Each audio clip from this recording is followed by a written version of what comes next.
To chyba nasz pierwszy słoneczny poranek w Szkocji. Jest duże zainteresowanie, a ten chłopiec boi się Rockiego. Czuję się chory. Może jestem. A tutaj jak jakiś głupek nagrywam pokryją kolesia. Są robale żrące skały. Wygląda jak pozostałość po tym, co było takie magiczne. Pogrodzić to wszystko w cholerę.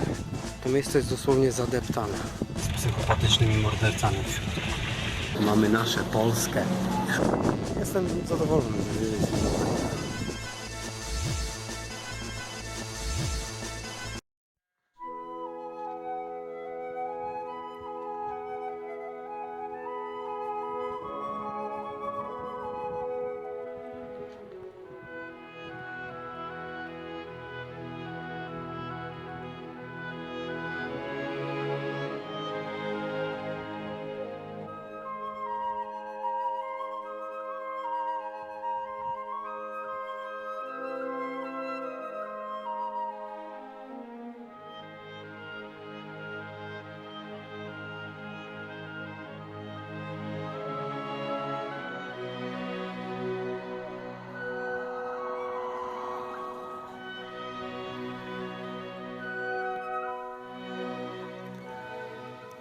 Noc była dosyć wieczna i w miarę bezdeszczowa, coś tam popadało, ale to chyba nasz pierwszy słoneczny poranek w Szkocji.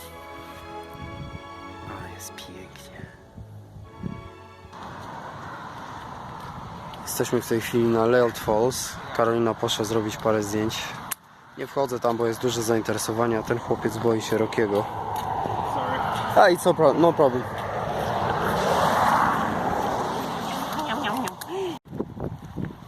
Teslą z Holandii.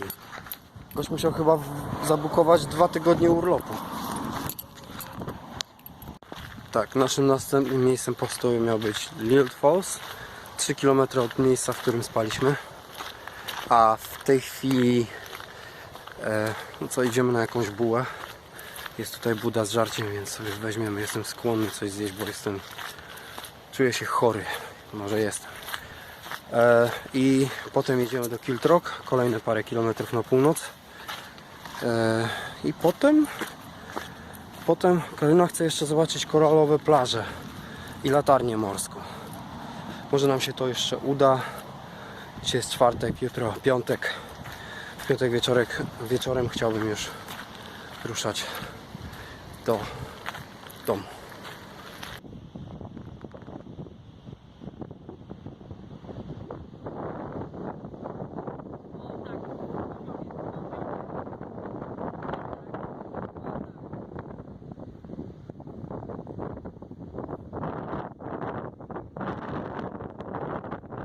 Skoczę. No, jedź. Owce, no. A, nie zdążyłem.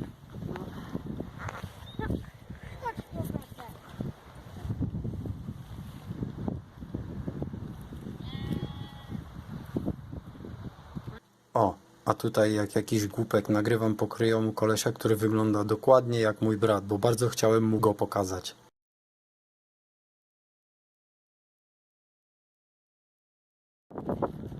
Następny przystanek Kiltrock.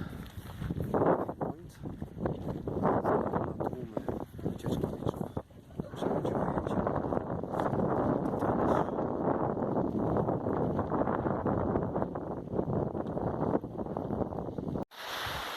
Praktycznie po sąsiedzku z Kiltrock było Muzeum Dinozaurów.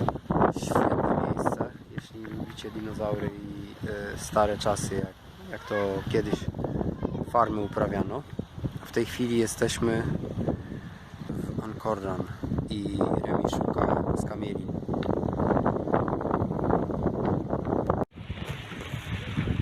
No chodź do panci. Łaj. Co? Aha.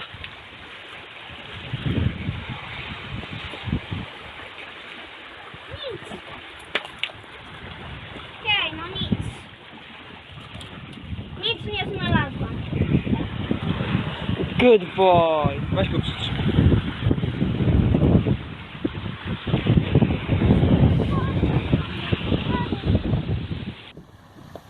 Pani od muzeum mówiła, że są robale morskie, które jedzą skały. Jak przypominam sobie Zagubionych w kosmosie, to mi się to wydawało bez sensu. A jednak są robale żrące skały.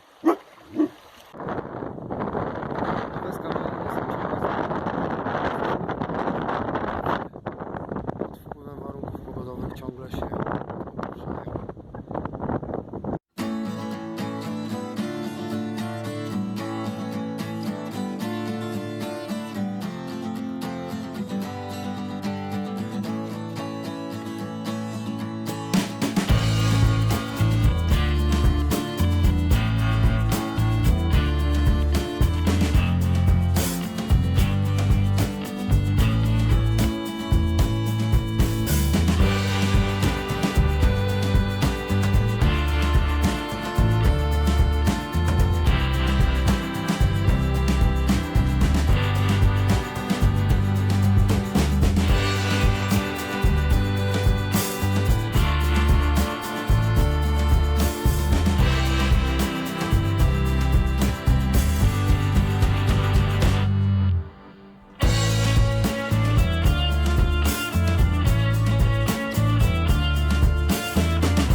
Po znalezieniu paru ciekawych kamieni, bo oczywiście nie jesteśmy takimi farciarzami, żeby znaleźć skamielin.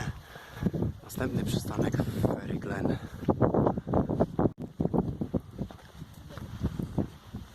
Chyba jeszcze trzeba iść asfaltem dalej. Ale sprawdźmy najpierw tam.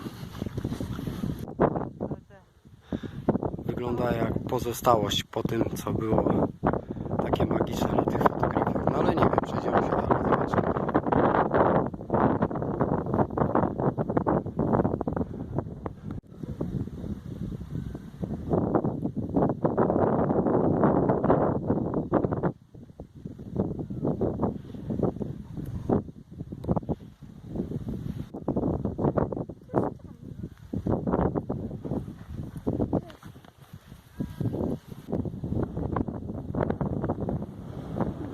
Jest tu normalnie asfaltowa droga biegnąca przez cały teren obiektu.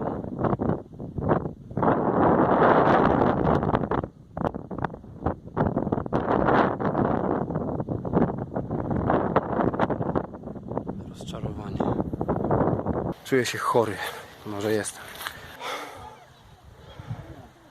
Zarząd terenu powinien wziąć lekcję od tych ze Stonehenge i ogrodzić to wszystko w cholerę. Nie kazać tu, w ogóle nie pozwalać podchodzić.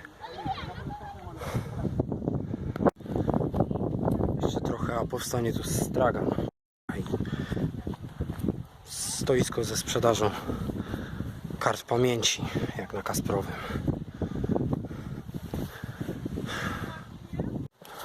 Tak naprawdę to jest ostatnie miejsce, gdzie bym chciał jeszcze zobaczyć. Tak naprawdę więcej już nie muszę widzieć.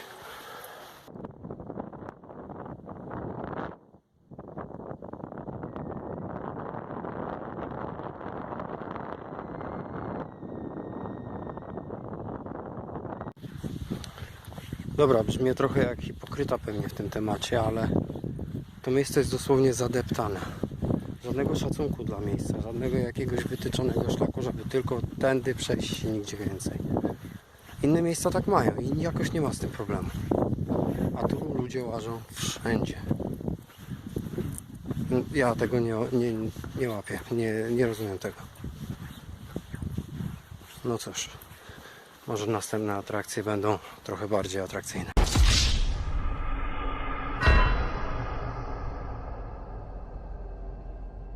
Za ćwierć mili zawróć. Nie wiem, czy to nie jest ta droga. Jakiś znak zakazu. I opuszczony dom z psychopatycznymi mordercami w środku. No, Vehicular access.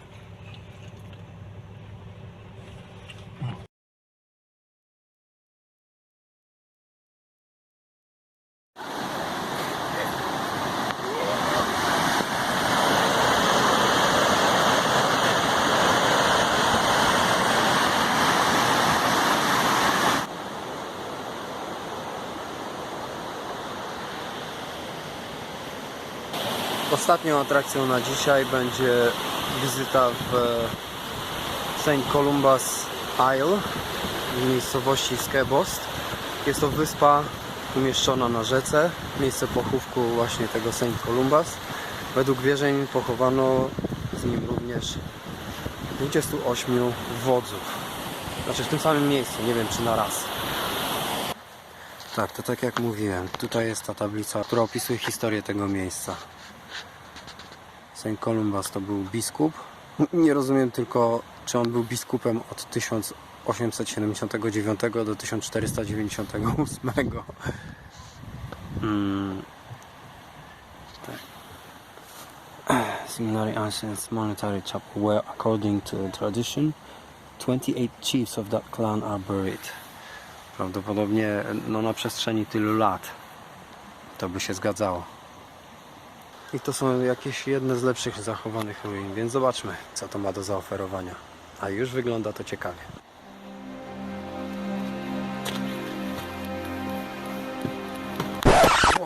I oczywiście się potknąłem na ostatnim stopniu.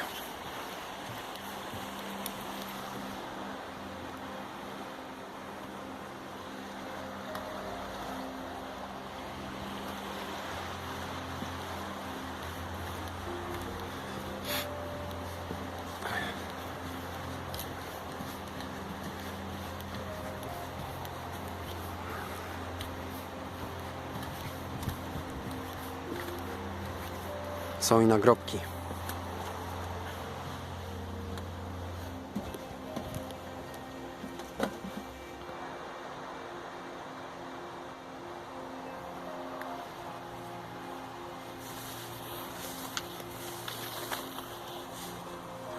To chyba jest płyta nagrobna, nie wiem. To jest całkiem świeży nagrobek, ledwo 100-letni. 101-letni, ale człowiek, który tu leży, miał 96 lat, gdy umarł. 100 lat temu to jest niezłe osiągnięcie.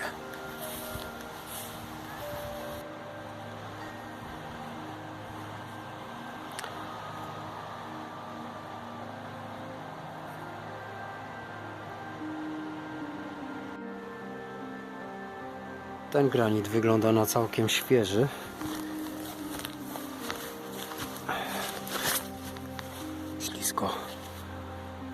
Tak, to jest rekonstrukcja z domu MacLeod.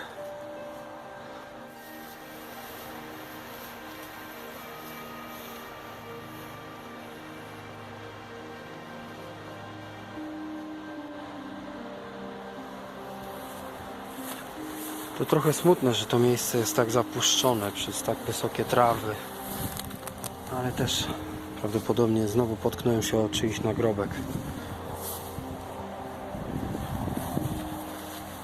Ale też co? Rzadko to miejsce jest odwiedzane.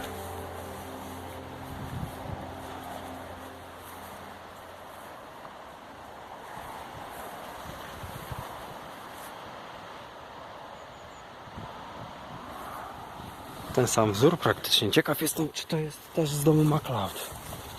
Tego się nie dowiem.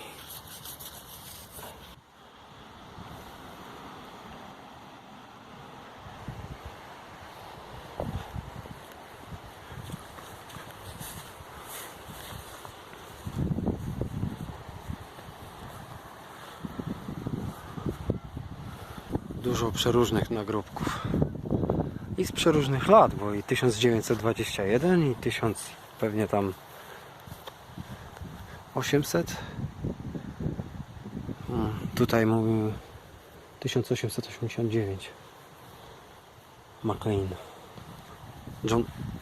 Co? No nie McLean. John McLean. E-An.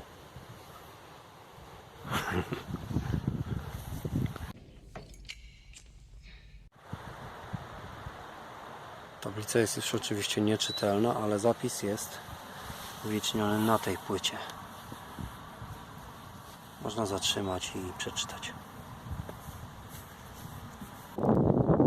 Byli też bohaterowie I wojny światowej. Ten jest dość niebywale smutny, bo jest napisane, że budowniczy William McInnes pochował tutaj żonę Florę Mackenzie i córkę Jessie Mary. Obie tak młodo zmarły. Żona 33 lata, córka 21.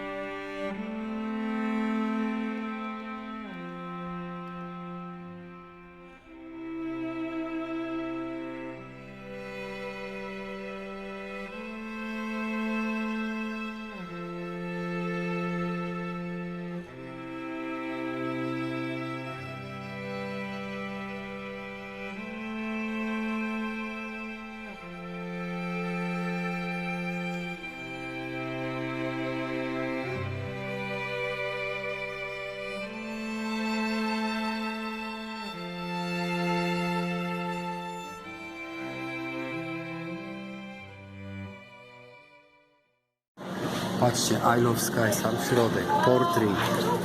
Mamy nasze Polskę. Ostatni nocleg na I Love Sky z widokiem na tę górę tu. To jest McLeod Stable North. Musiałbym się dowiedzieć, jak się reszta nazywa. Tym niemniej, pomijając samochody na lejbie,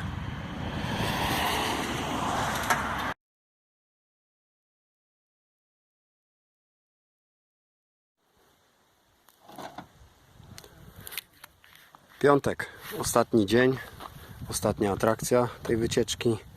Coral Beach, Traiga Chorel. Zobaczymy, co to ma do zaoferowania. O, zawrócił. Teraz mi się nie udało złapać. Mam nadzieję, że jakoś jeszcze przeleci nad nami. Ale normalnie sokoła widzieliśmy. W końcu coś innego niż mewy. No. A jak już tu jestem, to wspomnę, że może i to być malownicza plaża. Na razie jeszcze nie doszliśmy. Dojazd tutaj należy do jednego z najgorszych. I takim obniżonym akordem, jakiego mamy w domu, nie byłoby szans po prostu dojechać. Mijanki są przez jakieś doły, dużo błota, nie ma szans. Zwykłym ulicznym autem, no nie, po prostu no nie. Jestem zadowolony, że wzięliśmy Małajka. Prawie 3 dni słońca było jak błogosławieństwo. Z datą ważności. Hello.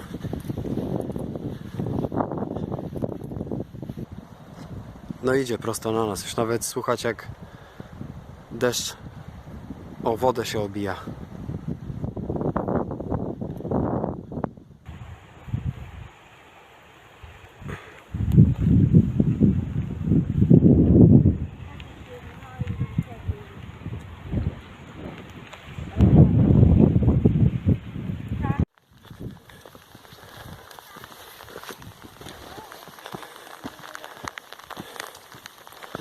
Tu się schowamy. To dawaj Rokiego pod ten murek. Chodź.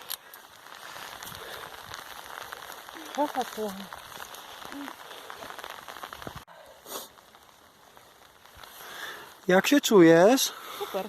My old life. No, coś tam przejaśnia z tyłu.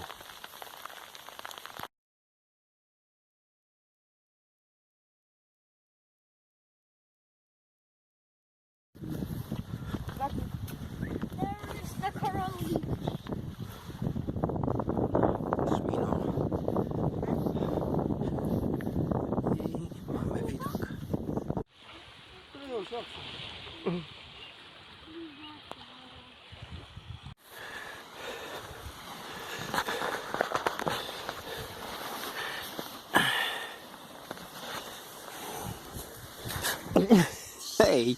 Hej, agresorze.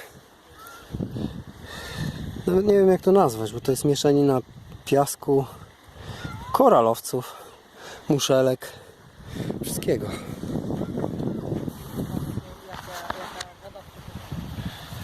No i niezaprzeczalny atrybut, kolor wody.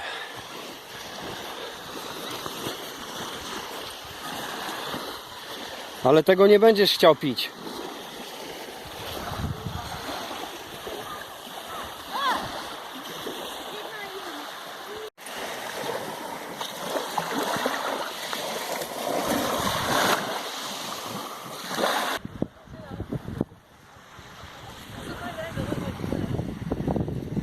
W dalszej części jest trochę bardziej skalisto.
Dopiero teraz widać, jaki on jest malutki przy tym kamperze.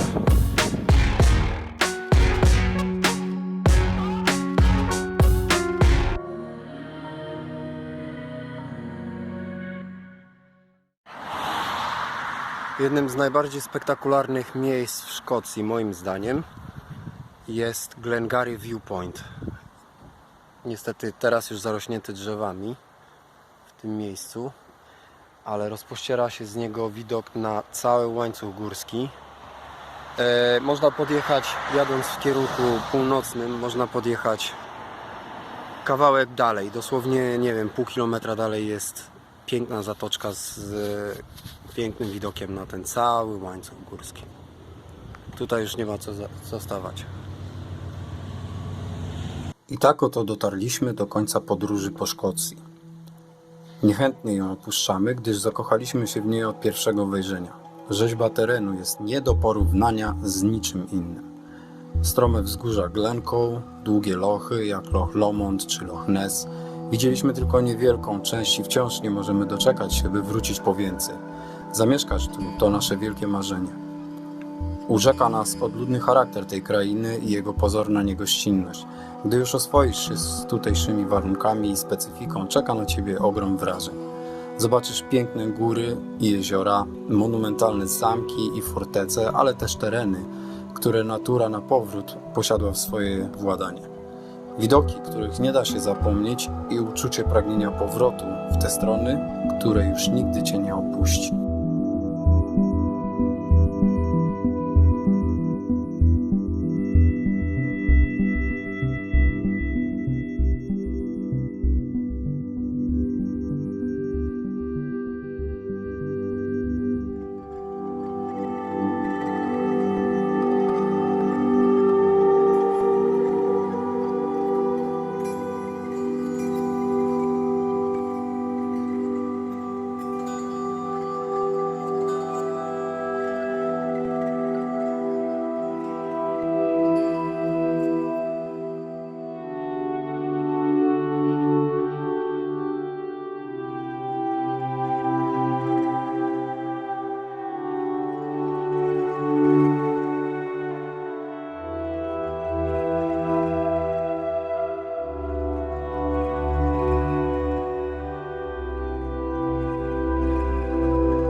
Powiedzcie mi, że to wam nic nie mówi.